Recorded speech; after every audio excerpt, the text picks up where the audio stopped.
каждый раз перед тем, как я начинаю делать какую-то работу, я обогащаю свой внутренний мир.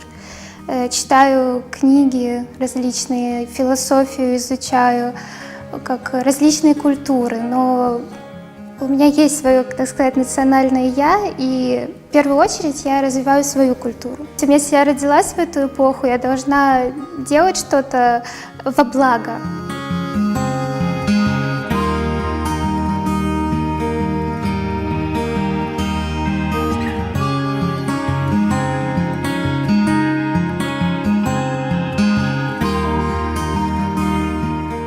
Эта работа называется «Дарующее успокоение». Она выходит замуж, держит в руках гранат. Гранат в крымско-татарской культуре означает берекет. Это плодородие, урожай. Это все способствует принесению каких-то плодов в семье. Еще в данной работе есть решетки.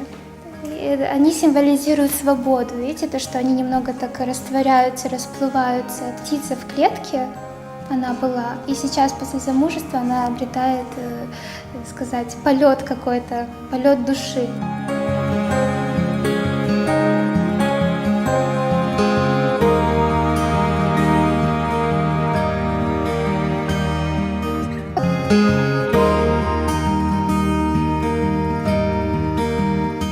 Я считаю, что это призвание.